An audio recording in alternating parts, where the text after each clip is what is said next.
So yeah, I'll put some rust converter over here and basically clean all that up so that it would work well. And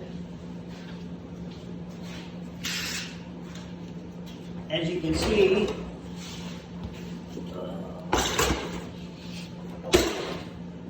I redid my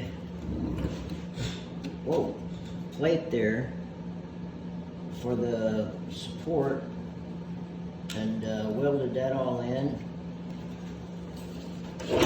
So I want to put this other piece right here. Once this dries out,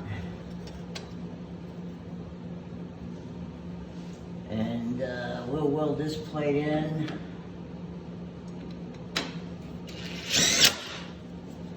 And you'll have a little bit of a weld here. I'll grind it down and weld it down the sides, and then you won't really see it.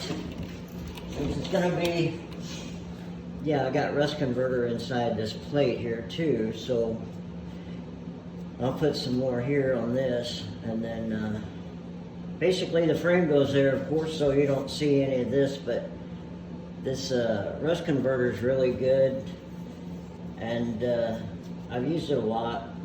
You got to clean your surface really good for it to work properly. You can't just put it on a bunch of flaky rust and it'd be okay, but yeah, and then it becomes a paintable surface.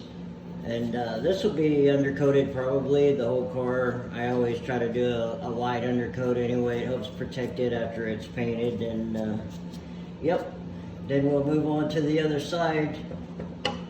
I actually got the plate on the other side. I just need to make one of these pieces and then weld them up. I'll wait till that dries, and then we'll have the end result ready to go. Thanks, guys.